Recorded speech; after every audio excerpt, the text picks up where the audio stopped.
ಕಾಂಗ್ರೆಸ್ ಸರ್ಕಾರದಲ್ಲಿ ಸಿಎಂ ಸೀಟಿಗಾಗಿ ಹಗ್ಗ ಜಗ್ಗಾಟ. ಯಾವ ಸಂದರ್ಭದಲ್ಲೂ ಮುಖ್ಯಮಂತ್ರಿ ಬದಲಾಗಲ್ಲ ಎಂದ ಪರಂ. ಮುಖ್ಯಮಂತ್ರಿ ಸೀಟ್ ವಿಚಾರದ ಬಗ್ಗೆ ನನಗೆ ಗೊತ್ತೇ ಇಲ್ಲ ಎಂದ ಲಾರ್ಡ್.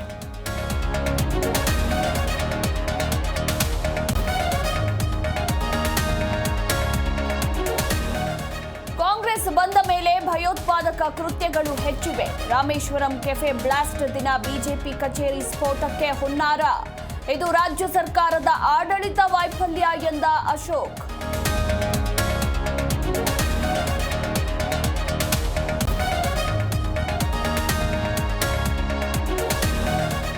ಥೈಲ್ಯಾಂಡ್ನಿಂದ ಬೆಂಗಳೂರಿಗೆ ಗಾಂಜಾ ಆಮದು. 4 ವರ್ಷದಿಂದ ಡ್ರಗ್ಸ್ ದಂಧೆ ನಡೆಸುತ್ತಿದ್ದ ಬಟ್ಟೆ ವ್ಯಾಪಾರಿ. ಅಂದ್ರಹಳ್ಳಿಯ ಕಾಲೇಜು ಬಳಿ ಹೈಡ್ರೋ ಗಾಂಜಾ ಸೇಲ್ ಮಾಡುತ್ತಿದ್ದಾಗ ಲಾಕ್.